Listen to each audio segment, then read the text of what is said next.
Hello friends, welcome to Samail Super. Super soft pineapple cake எப்படி செய்யதான் பார்க்க போறோம். இந்த கேக் அவ்வளோ சூப்பரா இருக்கும், சாஃப்ட்டா ரொம்ப நல்லா இருக்கும். நம்ம வீட்ல சுலபமா செய்திடலாம் அந்த சூப்பர் சாஃப்ட் கேக்கை. பேக்கரி ஸ்டைல்ல அற்புதமா இருக்கும். நீங்களும் ட்ரை பண்ணி பாருங்க. வாங்க இது எப்படி செய்யுதுன்னு பார்க்கலாம். வீடியோக்குள்ள போலாம். இதுக்கு முதல்ல ஒரு மிக்ஸி ஜார் எடுத்து வச்சிருக்கேங்க. இதுல 1/2 கப் அளவுக்கு சுகர் சேர்த்துட்டு நல்லா பவுடர் பண்ணி எடுத்துட்டு வந்துடலாம். பாருங்க நல்லா சுகர் வந்து பவுடர் பண்ணியாச்சு. இப்போ இது கூட 2 முட்டை சேர்த்துக்கலாம். 2 முட்டையை உடைச்சிட்டு சேர்த்துட்டு நல்லா திரும்பவும் அடிச்சு எடுத்துட்டு வந்துடலாம். ஒன்னொன்னா நம்ம சேர்த்து அடிக்கும் போது தான் நல்லா இருக்கும். இப்போ இந்த 2 முட்டை சுகர் சேர்த்து நல்லா பீட் பண்ணி எடுத்துட்டு வந்துடலாம். பாருங்க இந்த மாதிரி பீட் பண்ணியாச்சு. இப்போ அடுத்ததா இதுக்குள்ள பைனாப்பிள் எசன்ஸ் சேர்க்கிறேன். அதாவது ஒரு 3/4 டேபிள் ஸ்பூன் அளவுக்கு பைனாப்பிள் எசன்ஸ் சேர்த்துக்கலாம்.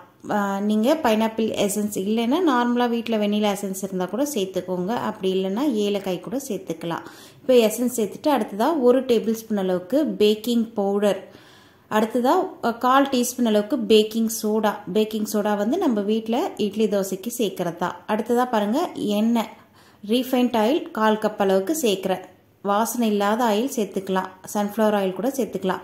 சேர்த்துட்டு நல்லா இந்த மாதிரி பீட் பண்ணதுக்கப்புறம் இது கூட 1/2 கப் அளவுக்கு மைதா எடுத்துருக்குங்க. ஃபஸ்ட்டு வந்து 1 கப் அளவுக்கு எடுத்து வச்சுருக்கேன். அதில் 1/2 கப் அளவுக்கு மட்டும் மைதா மாவு சேர்த்துட்டு கூட வந்து பால் டோட்டலாக 3/4 கப் அளவுக்கு எடுத்திருந்தேன். பாலையும் கொஞ்சம் கொஞ்சமாக சேர்த்துட்டு நம்ம ஒரு முறை பீட் பண்ணதுக்கப்புறம் பாருங்கள் இன்னொரு 1/2 கப் அளவுக்கு மாவு இருந்தது இல்லைங்களா, அதையும் சேர்த்துட்டு மீதி இருக்கிற பால் மொத்தமாக சேர்த்துட்டேன். திரும்பவும் பீட் பண்ணி எடுத்துகிட்டு வந்துடலாம். இப்போ வந்து இந்த அளவுக்கு கன்சிஸ்டன்சி இந்த அளவுக்கு இருக்குது, ஓரளவுக்கு தண்ணியாக இருக்குது பாருங்கள். இப்போ இது கூட திரும்பவும் ஒரு 1/2 கப் அளவுக்கு மைதா சேர்த்து பீட் பண்ணிக்கலாம். நம்ம ஒரே அடியாக மைதா பால் எல்லாம் சேர்த்துட்டோம்னா மிக்ஸி ஜார் வந்து ஸ்ட்ரக் ஆகி நின்றுடும். அதனால் நம்ம கொஞ்சம் கொஞ்சமாக சேர்த்துட்டு அரைக்கும் போது சரியாக இருக்கும். டோட்டலாக 1/2 கப் அளவுக்கு மைதா சேர்த்துருக்கேன். பாருங்கள் நல்லா பீட் பண்ணியாச்சு.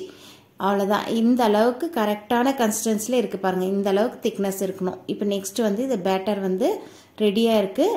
பேக் பண்ணிக்கிறதுக்கு டின்னும் ரெடி பண்ணி வச்சுருக்கேன் பாருங்கள். ஆயில் நல்லா தடவிட்டு டின்னில் மேலே வந்து மைதா மாவை டஸ்ட் பண்ணி வச்சுருக்கேன். இப்போ அதுக்குள்ளே நம்ம ரெடி பண்ணி வச்சுருக்க கேக் பேட்டரை சேர்த்துக்கலாம்.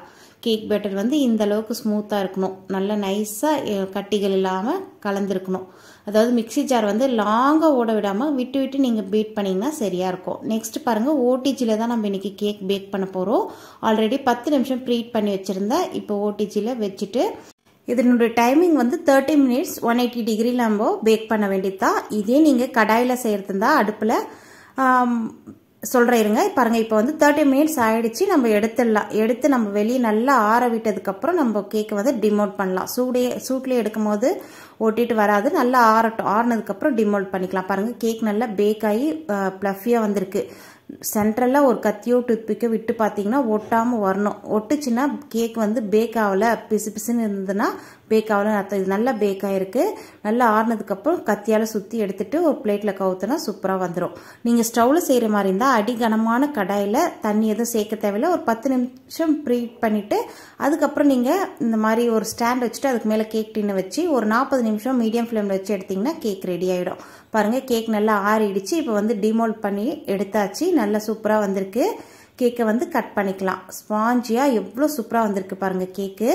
அவ்வளோ வாசனையாக அந்த பைனாப்பிள் எசன்ஸ் சேர்த்துருக்கோம் இல்லையா, கேக் வந்து பர்ஃபெக்டாக சூப்பராக சாஃப்டாக ஸ்வீட்டாக நல்லாயிருக்கும். கண்டிப்பாக இந்த ரெசிபி நீங்கள் மறக்காமல் வீட்டில் ட்ரை பண்ணி பாருங்கள். இதே மெஷர்மெண்ட்டோட செம்மையாக வரும் பாருங்கள். இப்போ கேக் வந்து நம்ம விருப்பமான ஷேப்பில் கட் பண்ணிக்கலாம். நமக்கு எந்த ஷேப்புக்கு வேணுமோ அந்த ஷேப்புக்கு நீங்கள் கட் பண்ணிக்கலாம்.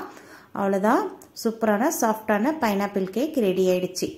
எவ்வளோ சூப்பராக வந்திருக்கு பாருங்கள். பஞ்சு போல் சூப்பராக இருக்குது.